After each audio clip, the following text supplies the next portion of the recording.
Thank you for joining us. Before we get started on today's episode, just a quick reminder to please smash the like button in the bottom right corner and subscribe to Locked On Senators so you can be the first to know when new content arrives. The best way to help us grow is to comment on the video as well. So let us know if this is a player you want the Sens to draft or you think they should stay away from, and let us know why as well. This is one of 64 draft profiles that we're producing, so let's get into it. All right, Pilsy. Back to the countdown we go, and I'm pretty excited about the next two guys that we have coming up on today's list. So, without further ado, coming in at number 40 on our list with an average ranking of 38.8, it's Noah Östlund from the Swedish Junior League and Djurgardens. Yes, Djurgardens. And Ross, Noah Östlund, he had the pleasure of being on a line with two other great prospects. One of them we talked about in an earlier episode, Jonathan Lekkerimäki, and then the other one is Ogren. And these guys together they work so well. Like EP put out a great video. It's called EP Let's Watch, I think. And it has a scout just watch these shifts. And it's kind of cool. It's like, you know, those movies where it's one storyline, but they tell the storyline through the vision of the main character. Then they go back all the way to the beginning, tell the storyline from the secondary character, then back all the way to the beginning and tell the story from the third character. Well, that's what they do on these videos. So it's kind of cool to see, okay, here's what Östlund's thinking here, and here's what Lekkerimäki's thinking here. And he takes you all the way through it. So I would definitely recommend checking that out. And it was a really effective way to show off Östlund. Before I get into that, though, I'm getting ahead of myself. Let's go through some of his dimensions and stats here. He's a centerman, left shot centerman, 5'11", about 163 pounds. He played 32 games in the J20 league, 9 goals, 33 assists. And in the playoffs, in 5 games, he had 5 goals, 2 assists. He did get a cup of coffee in the SHL, only 11 games. But as usual, I feel like anytime we mention that these kids play in the pro leagues, 0 points. Yeah, it's really tough for them to even get opportunity, let alone production. Now, Tony Ferrari has been high on him all year. He told me that this is a kid who we got to circle. He's got him 13th on his list. 13th, Pilsy.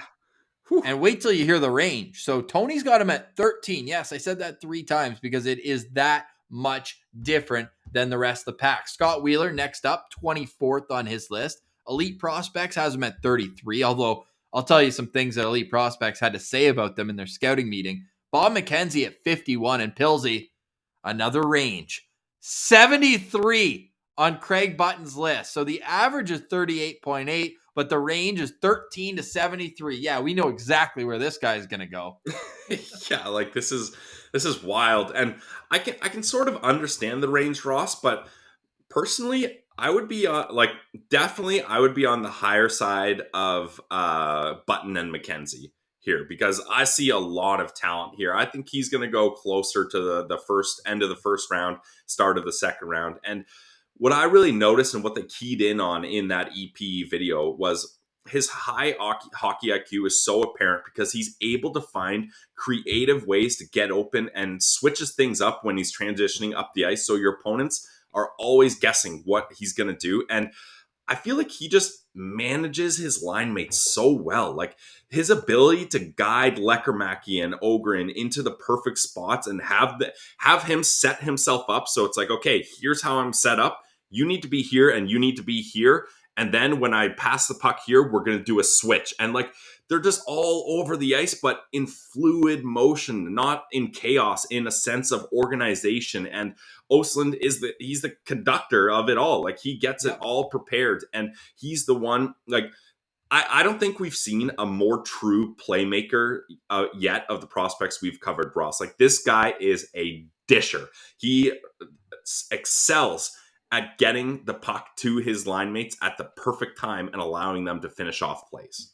Yes, I've got him as thinks extremely well is my number one attribute for him. He knows not where his teammates are, but where they need to be by the time the puck gets there to get him in the right spot. He competes really well too. I saw him on a few highlights just hounding pucks when turnovers in the offensive zone. He doesn't want to have to go back the other way. He's looking to forecheck hard and try to turn over pucks and create more extended offensive zone time. Now, with that said, and yes, he makes his teammates better. I have that in my notes. I know you touched on that in great detail. But Pilsy, the tools that we've seen from the players below him, I think surpass him, which is why I believe Bob McKenzie and Craig Button are a little bit lower. Like, not a very good skater at all. Like, he's not explosive. He's not, like, he's deceptive, but he's not fast by any stretch of the imagination. He doesn't have a great shot either. He's relying on his teammates to finish these plays, which is fine. You need dishers. Just ask Joe Thornton. He's made a career out of it. But I think that he needs to work on that. And even his, what did I put the third one? Like, he doesn't have great hands. Like, he's not going to take a guy one-on-one, and maybe with some extra speed it would help. But he's not a guy who can go in and dangle. Like, he uses his hands well for passing, but he's not going to be a guy that can beat you one-on-two and create extra space for himself using his hand. So I think that those raw tools need to improve. If they did, then I would be up closer where Tony has him at 13. But to me, he's like early second round pick because, again, who doesn't want a player who competes well and makes his teammates better? Like, that to me is a pretty defining attribute for a guy at this range in the draft. Yeah, and I would say that's fair. And I would say a team that's going to draft Noah Östlund would have plans for where do we see him playing and who do we see him complementing? Because right.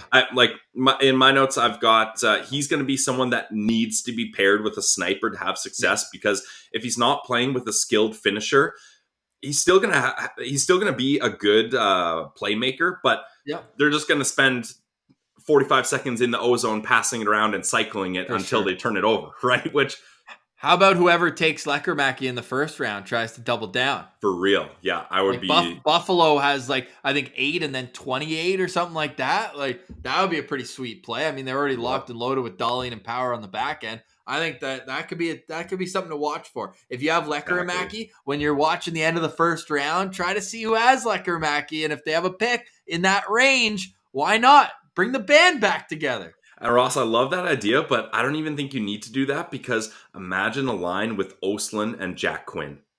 Oh my God. Like that. There you go. That's a perfect Jack Quinn. He doesn't give a damn who's on the ice or where he is or who the goalie is. He's shooting that puck. Östlund does same thing. Doesn't care who's on the ice or who the goalie is. He's passing that puck. So you got a perfect tandem right there. So I think with Buffalo, that would make a lot of sense. If I'm envisioning the Senators angle of him, Ross, like I think for Östlund, you need to get him with a finisher, a sniper, but then mix in a power forward on that other line. Like, think about a third line of Sokolov, Östlund, and Ridley Gregg. Like, you've got all three parts there, and I think you could have some success there. So I gave Östlund 3.5 stars here just because I don't think the Sens quite need a centerman like him right now. And I do think he projects as a centerman. I would be very shocked if he comes back as winger because he's a guy, like I said, he needs to manage his teammates. He doesn't want to just stand there and wait for someone else to dictate how traffic is going to go. He wants to be the guy dictating it. So I think there's potential and I'm interested, but I wouldn't be banging on the table for him. No, that's fair. Now, what was I going to say about it? Oh, it was funny because I was just looking at Corey Proman's rankings that came out today. If you're watching this later, so we haven't added them in yet. We have Östlund at 40. Corey Proman has him at 40 on his list as well. Right. So a little bit of unintentional coincidence there. Although that's probably an oxymoron, an unintentional coincidence. Anyways, that to say, Östlund, I've got him at 3 stars. Again, it's just a guy where it's like, okay, the way the Sens want to play, are we really bringing in? And I'm not saying his skating is as bad as Chris Tierney, but like we saw that type of player doesn't excel under DJ Smith. Because Chris Tierney is similar. Like his first year, he had 39 assists. He's a disher. He's able to find guys in the right spots, but eventually, then those guys move on because they get elevated, and you're stuck at your spot playing with line mates that don't elevate you enough. So you know what? That's actually a pretty fair comparison there. No offense. No offense, Östlund. But no, honestly, I like his game. Like the tools that I need improvement for him to be considered into that first round range. I think that there are things you can fix for sure. And I like the way he thinks the game, super high hockey IQ. So I've got him at 3 stars, where it's like, okay, Yep. I can talk myself into the pick if they make it, but if not, it's not a guy who I'm going to be crying about once he goes off the board. But I like that. Let's take a quick peek at his elite prospects page, because we know these Swedish kids, man, they play up and down every single year that they can. So Noah Östlund finished the year strong, 16 points in his last 10 games, including 7 goals. So a lot of his goal scoring was done at the end of the season. So maybe you like to see that. March 11th birthday, already 18, but just so. You can see the rankings a little bit there. He was a part of the under 18 championships for Team Sweden, and he contributed there 10 points in 6 games. And as we mentioned, 42 points in 32 games